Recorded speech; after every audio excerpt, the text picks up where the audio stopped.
বাতিলের কাছে মাথা নত করে বাঁচার চাইতে, শিয়ালের মতো 500 বছর বাঁচার চাইতে সিংহের মতো এক মুহূর্ত বেঁচে থাকাই, এটাই হচ্ছে পুরুষত্ব। কওমি, সুন্নি, আলিয়া নানান দলে বিভক্ত না থেকে আমরা সবাই মিলে বলি আমরা একই মায়ের সন্তান। আমরা আজকে যে অনুষ্ঠানে একত্রিত হয়েছি এটা সিরত সম্মেলন। নবীজির জীবনের দুইটি দিক, একটি হচ্ছে সুরত আর একটি হচ্ছে সিরত। সিরত অনুকরণীয় আর সুরত প্রশংসনীয়। এ সুরত ধারণ করার ক্ষমতা কোনো মানুষের নেই। শামাইলে তিরমিজির হাদিসগুলো যখন পড়তাম, হৃদয়ের আয়নায় একটা মূর্তি দাঁড় করিয়ে নিতাম, একটা অবয়ব দাঁড় করিয়ে নিতাম, একটা আকৃতি মনে মনে কল্পনায় ভাসিয়ে নিতাম। চাইতাম আমিও যদি এমন হতে পারতাম, কিন্তু যা হবার নয়। তিনি ছিলেন মধ্যম আকৃতির সুঠাম দেহের অধিকারী একটি মানুষ। তার চুলগুলো ছিল ঘাড় পর্যন্ত প্রলম্বিত, হালকা হালকা কোঁকড়ানো। তিনি যখন চুলের ভিতরে তৈল দিয়ে আছড়াতেন মনে হতো মৃদুমন্দ ঢেউ দেখা যায়। তার কপাল ছিল চওড়া, ভ্রুগুলো ছিল জোড়া ভ্রু, ধনুকের মতো বাঁকা।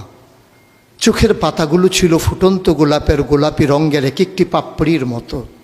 তিনি কখনো বা যখন চোখের পলক ফেলতেন মনে হতো মৃদুমন্দ বাতাসে গোলাপ পাপড়ি যেন দোল খাচ্ছে। তার চোখের সাদা অংশ ছিল রক্তিমাভ সাদা, কালো অংশ ছিল কৃষ্ণ কালো। তার নাকটা ছিল খাড়া, নাকের ছিদ্রগুলো ছিল ছোট ছোট। নাকের নিচে ছিল সরু চিকন গোঁফ, গোঁফের নিচেই সেই গোলাপি রঙের ঠোঁট। তার ঠোঁটগুলো যখনও কখনো বা মুচকে হাসত। গোটা পৃথিবীর মানুষ অবাক বিস্ময়ে দেখত গোটা পৃথিবীতে যেন বিজলি চমকিয়েছে। তিনি কখনো বা যখন এই রাস্তা দিয়ে হেঁটে যেতেন, 1 মাস পরেও কখনো যখন সাহাবা হাঁটতেন তার গায়ের জান্নাতি গন্ধ তারা পেতেন। মায়েরা উম্মাহাতুল মুমিনিন যারা, তারা নবীর যখন কখনো এই ঘামে ভেজা শরীর নিয়ে ঘরে ঢুকতেন, কপালের ভিতরে মুক্তোর দানার মতো ঘামগুলো যখন জমে থাকতো, মায়েরা ছোট্ট শিশি খুঁজে সেই ঘামগুলো শিশিতে ভরে জমা রেখে দিতেন, কখনো বা ঈদে কোনো অনুষ্ঠানে যেন আতর হিসেবে ব্যবহার করতে পারেন। এ সুরত ধারণ করা কোনো মানুষের সাধ্যর বাইরে। কখনোই কোনো মানুষ এ সুরত ধারণ করতে পারবে না চেষ্টা করলেই। কিন্তু তার সিরত যেটা অনুকরণীয়, অনুপম আদর্শ। তিনি এসেছিলেন এই জন্যে, ওয়ামা আরসালনাকা ইল্লা রাহমাতাল লিল আলামিন। তিনি ছিলেন রহমত গোটা ধরনীর জন্যে। যেমন করে আল্লাহ বলেছেন, ফাবিমা রাহমাতিন মিনাল্লাহি লিনতা লাহুম ওয়ালাউ কুনতা ফাজ্জান গালিজাল কলব লানফাদ্দু মিন হাওলিক ফাআফু আনহুম ওয়াস্তাগফির লাহুম ওয়াশাওিরহুম ফিল আমর ফাইজা আযামতা ফাতাওয়াক্কাল আলাল্লাহ ইন্নাল্লাহা ইউহিব্বুল মুতাওয়াক্কিলিন। তিনি এসেছিলেন তেমন করে। কেন তাকে পাঠানো হয়েছিল? আল্লাহ নিজেই বলেছেন, লাকাদ কানা লাকুম ফি রাসূলিল্লাহি উসওয়াতুন হাসানা। তিনি ছিলেন মডেল, তিনি ছিলেন আইডল, তিনি ছিলেন আইকন, তিনি ছিলেন অনুপম আদর্শ, তিনি ছিলেন উসওয়াতুন হাসানা। তিনি গোটা মানব জাতির জন্যে সকাল থেকে সন্ধ্যা, রান্নাঘর থেকে সংসদ ভবন, তার জীবনের ব্যক্তি জীবন, পারিবারিক জীবন, সমাজ জীবন, রাষ্ট্রীয় জীবন, অর্থনৈতিক জীবন, ইন্টারন্যাশনাল রিলেশন, সকল ক্ষেত্রে তিনি ছিলেন আদর্শ, তিনি ছিলেন মডেল, তিনি ছিলেন আইকন। একবিংশ শতাব্দীর সূচনা লগ্নে দাঁড়িয়ে গোটা পৃথিবী যখন ঝঞ্ঝা বিক্ষুব্ধ, গোটা পৃথিবীর মানবতা যখন আজকে ভুলণ্ঠিত, আজকে শুধু মুসলিম নয় গোটা মানুষ যখন আজকে অপর মানুষের ভোটের নিচে পৃষ্ঠ হচ্ছে তার জীবন, মানুষগুলো যখন আজকে রক্তে রঞ্জিত হচ্ছে তার গোটা দেহ, সেই ফিলিস্তিনের দুধু মরুভূমি আজকে যখন আমার কিশোর ভাইয়ের রক্তে রঞ্জিত, সেই ঝিলাম নদীর পানি আজকে যখন স্বচ্ছ স্ফটিকের মতো আর নেই, কাশ্মীরের ভাইয়ের রক্তে যখন রঞ্জিত, পার্শ্ববর্তী আরাকানের মুসলমানেরা আজকে উখিয়ার সেই টেকনাফের তাঁবুর নিচে তারা যখন মানবেতর জীবনযাপন করছে, আজকে বারবার মনে পড়ে সেই নবীজির কথা। তিনি যদি আজকে আসতেন কোনো একটা ভূখণ্ডে, আমরা যদি দৌড়ে দৌড়ে তার কাছে যেতে পারতাম, গোটা মানবতা যদি বলতে পারতাম মুক্তি চাই, স্বাধীনতা চাই, ভোটের নিচ থেকে জীবন চাই, তিনি হয়তো আঁকড়ে ধরে বলতেন এখানেই শান্তি, চলে এসো উদখুলু ফিস-সিলমি কাফা, তাহলেই তোমাদের জন্য প্রশান্তি, তাহলেই তোমাদের জন্য মৃত্যুর, স্বাভাবিক মৃত্যুর গ্যারান্টি। কখনোই আর ঝঞ্ঝা বিক্ষুব্ধ পৃথিবীতে তোমাদেরকে বুক পেতে দিতে হবে না বুলেটের সামনে।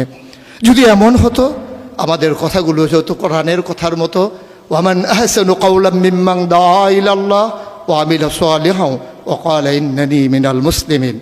আমাদের তাগিদ জুতে হতো এমন, উদখুলু ফিস-সিলমি কাফা, ইসলামে পরিপূর্ণভাবে চলে আসো।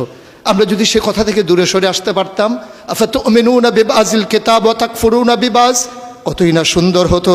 ভালোবাসা যদি হতো এমন যে নবীকে যেমন করে আল্লাহ তাবারক ওয়া তাআলা ভালোবাসার আধার বানিয়েছিলেন, ইবাদতে যদি আমরা হতে পারতাম এমন, আনতা আবুদাল্লাহ কাআন্নাকা তারাহু ফাইন লাম তাকুন তারাহু ফাইন্নাহু ইয়ারাক।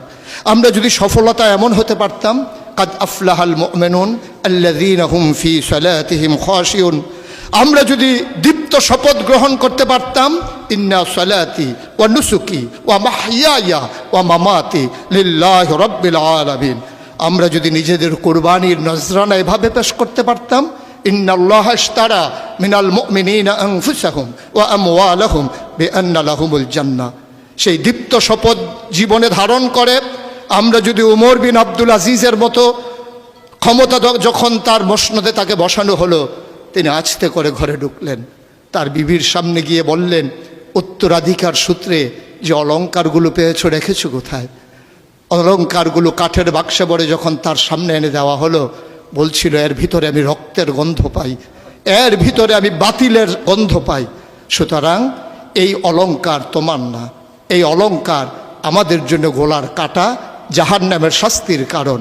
তিনি সবগুলো অলংকার রাষ্ট্রীয় কোষাগারে জমা দিয়ে চোখের পানি ফেলে দিয়ে বলেছিলেন, পূর্বপুরুষের দায় পরিশোধ করলাম, পূর্বপুরুষের দায় পরিশোধ করলাম। তিনি সেদিন বলেছিলেন, সবার ঘরে যেমন রান্না হবে আমার ঘরেও তেমন রান্না হবে।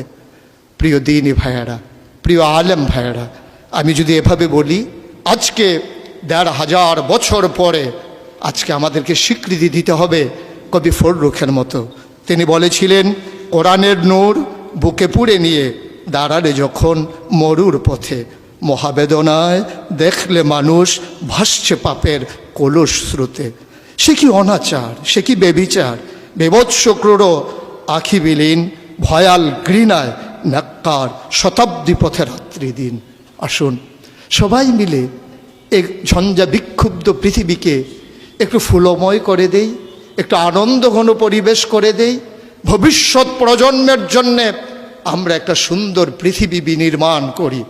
আর এই সুন্দর পৃথিবী বিনির্মাণে ওলামায়ে কেরামের নেতৃত্বে যে সংগঠন আপনাদেরকে সামনে টানছে, হেরার দিকে নিয়ে যাচ্ছে, যে হেরার রশ্মির আলোতে আপনার জীবন, পরিবার, রাষ্ট্র, গোটা বিশ্ব, মনে রাখবেন আপনি কখনোই বাংলাদেশের সন্তান নন, আপনি বাঙালি নন, আপনি বাংলাদেশি নন।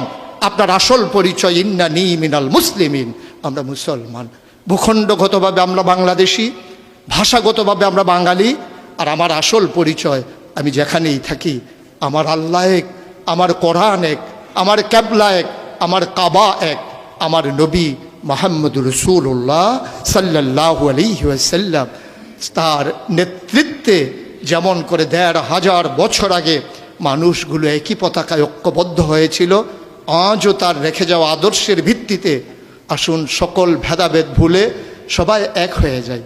কওমি, সুন্নি, আলিয়া, নানান দলে বিভক্ত না থেকে আমরা সবাই মিলে বলি আমরা একই মায়ের সন্তান। সেই মা যদি হয় হাওয়া, সেই মা যদি হয় ইব্রাহিমের স্ত্রী, আমাদের জন্য যারা মা, তাহলেই আমরা মনে করি আমরা একীভূত হওয়া সম্ভব। আসুন ভাগাভাগি নেই, আমি চৌধুরী, আমি সরকার, আমি পেশকার, কোনো পরিচয় আমার আসল পরিচয় নয়, আমার আসল পরিচয় আমি মুসলিম। এটাই হোক মূল মন্ত্র, এটাই হোক সামনের পথ চলার পাথেও। তাহলেই মজলিস সার্থক হবে, তাহলে এই পথ চলা সুন্দর হবে, তাহলেই সময় দেওয়া কাজে লাগবে। আশা করি সে অনুভূতি নিয়ে আমরা এগিয়ে আসছি। আমরা জিদেদেরকে বিলিয়ে দিতে যাই জাতির বিনির্মাণে, আমরা নিজেদেরকে উৎসর্গ করতে চাই সুন্দর পৃথিবী নির্মাণে, তাহলেই সার্থকতা, তাহলেই সুন্দর। আমরা তো নিকৃষ্ট কোনো জীব নই, আমরা আশরাফুল মাখলুকাত, মানুষ। মানুষ হিসেবে বেঁচে থাকতে চাই শির উঁচু করে, কখনোই অবদমিত হয়ে নয়, বাতিলের কাছে মাথা নত করে বাঁচার চাইতে, যেমন করে বলেছিলেন শিয়ালের মতো 500 বছর বাঁচার চাইতে সিংহের মতো এক মুহূর্ত বেঁচে থাকাই, এটাই হচ্ছে পুরুষত্ব, এটাই হচ্ছে বীর মুজাহিদের পরিচয়। আসুন আমরা বীর মুজাহিদ হয়ে দুনিয়া থেকে বিদায় নিয়ে নেই। আল্লাহ তাবারক ওয়া তাআলা সবাইকে কবুল করুক।